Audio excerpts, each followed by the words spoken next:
Hello, today I'm here with The Conjuring 2023. I'm aware that there's sequels of this, but this was the first one. And I saw this in the cinema in Boston, Massachusetts, and I was absolutely terrified. Now, it is within the horror genre. We get introduced to Ed and Lorraine Warren, who are demonologists. So, actually, Lorraine is a clairvoyant and she works with her husband, who's a non-ordained demonologist, and they work together to investigate paranormal activities and this way try to help people. Now, the opening scenes are about two nurses who live in the same apartment, and one day they get a knock at their front door. And who could it be but a very ugly and disturbing looking doll? Now, I find a lot of dolls are disturbing and creepy, but this is particularly ugly. And what do? They bring it into their house and place it somewhere.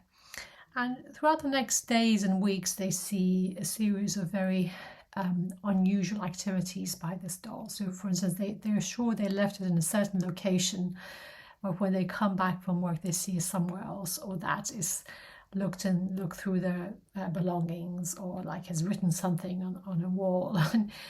So something you, of course, would not expect of a doll because it doesn't have life.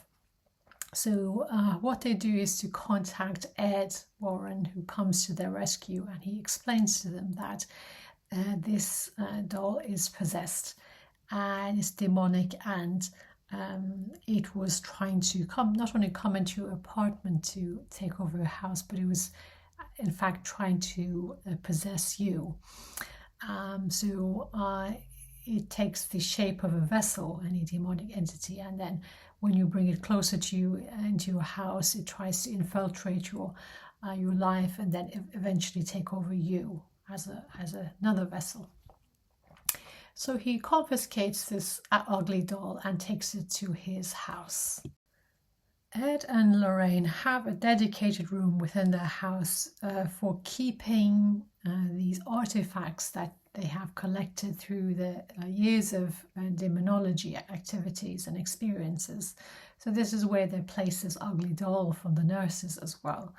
And we also see another gentleman who's talking to Ed about this, and they're in this room, and he says there are stories associated with all of these artifacts, and don't touch any of them because these are just vessels. So the demonic entity uses a vessel to come into your house, infiltrate your life, and ultimately it will try to possess the person as opposed to the vessel and take over the person's existence.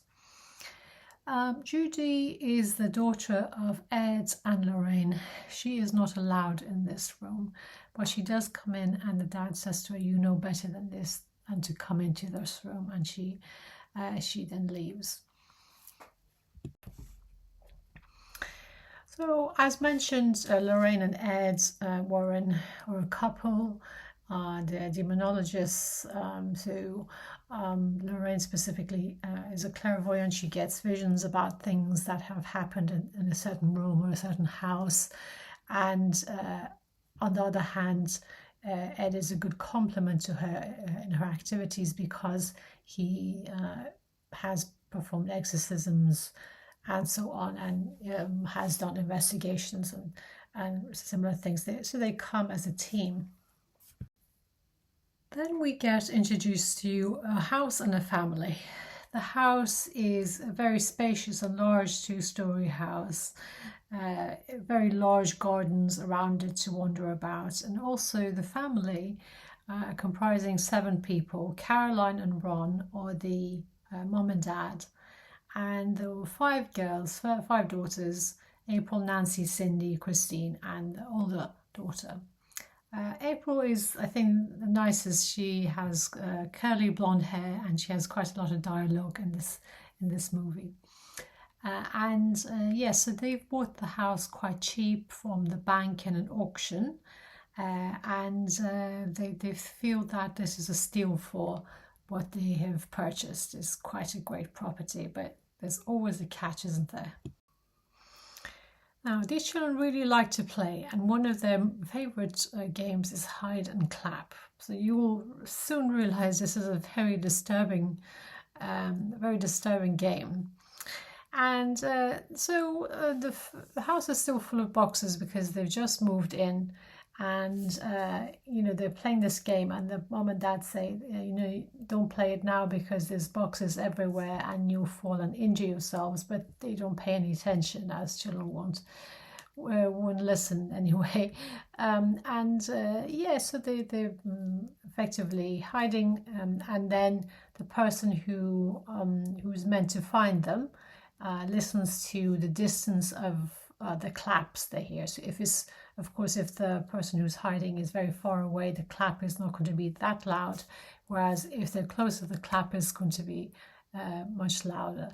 So based on distance and the sound of the clap, they can try to find the person who's hiding, which is a variant of hide and seek, I believe.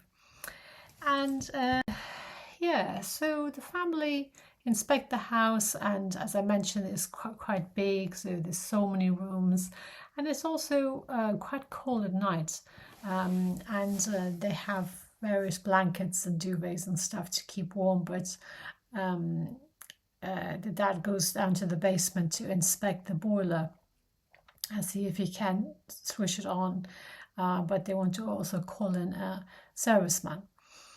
And they all have a look in the basement.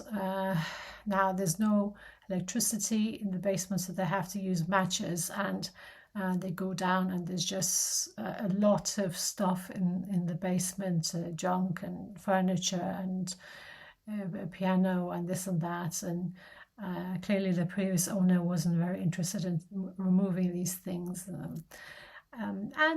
Again, you get the 5 girls, and effectively they're unpacking. So there's an older one who's quite obnoxious, but the 3 or 4 little ones, especially the very little one, April, are quite nice, and they're just very excited about their new rooms and very excited about moving into a new house and playing. And they also have a family dog. April, the youngest child, is very fond of the dog and plays with it outside. So we're now familiar with the family, and the dad is also very hardworking. He is a lorry driver. And a few days within taking residence in this house, they just trying to settle in as best as they can. The dad has to go off on a night shift as a lorry driver, so he says goodbye to his wife. Now, bit by bit, they come across some very odd happenings and occurrences and noises and things that happen around the house.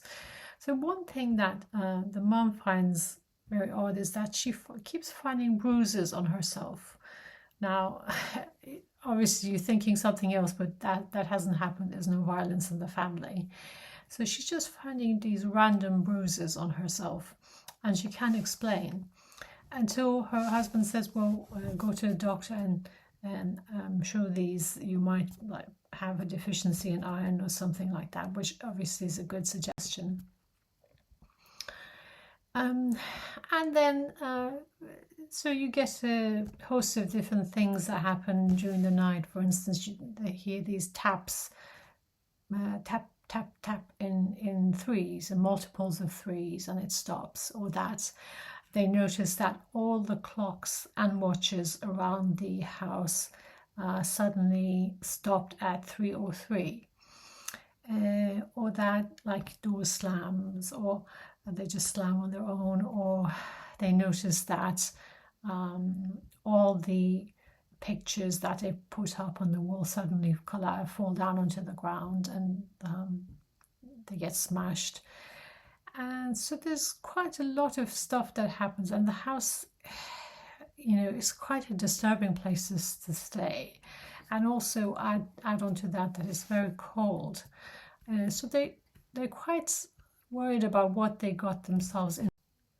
A host of very disturbing things happen during the day and during the night. For instance, during the day, they find all these dead birds on the side of the house, so they've somehow hit the external wall of the building and have all died. And they also hear a scream the next day in the garden. It is little April who's found the dog that has died. So they lost their dog. Also during the day, little April is at home with her mum and she wants her to play hide and clap, and the mum doesn't want to do it, but then she insists and the mum sort of takes part, and the whole April goes and hides in a room, and the mum is of course looking around to find her, and she hears a clap from one of the bedrooms.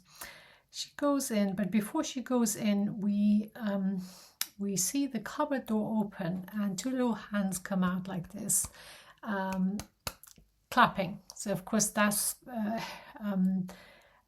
what makes the mum think that little April is hiding in the wardrobe, in the cupboard.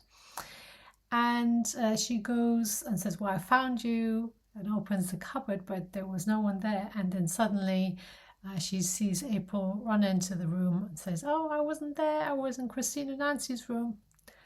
And the mum gets a little of is shaken a little bit, because then where was the clapping then?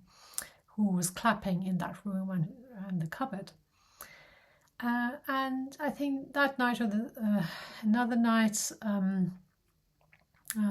there's many disturbances again. So the night the dad is home, we get a view of Christine and Nancy's room. They share a room, and Christina wakes up to a very bad smell, and she says to Nancy, "Stop farting." But actually it isn't Nancy farting, and Christina then sees the outline of something, some entity behind the door, and she screams her lungs out. The mum and dad rush to the room, but they don't find anything.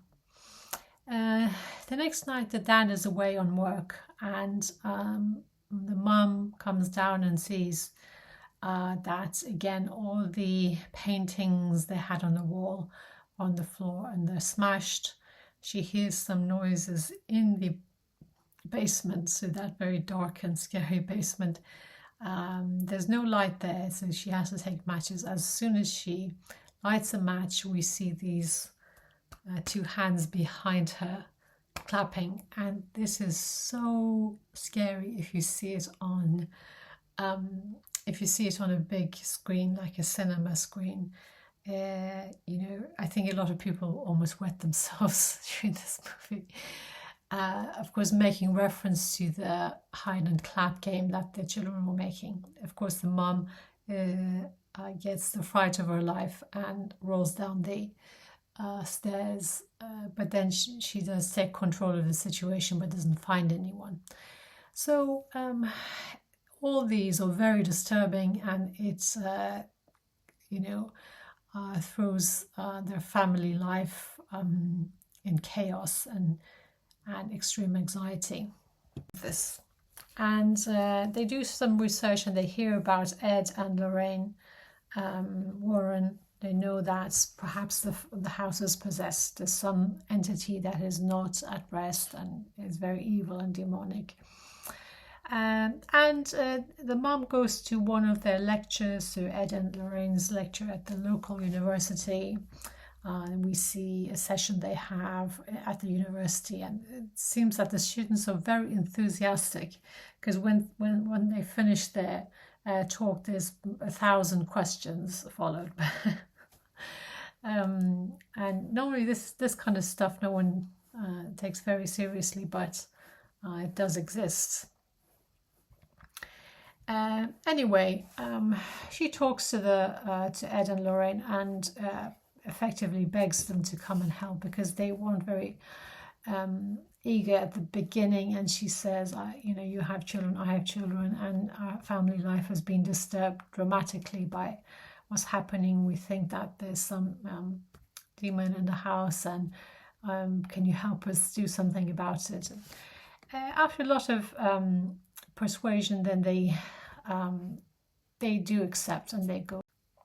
Lorraine and Ed go to the house, and as soon as they enter the house, of course, they meet with the family, but Lorraine, who has these visions, she sees the outline of this ghost trying to latch itself on the family.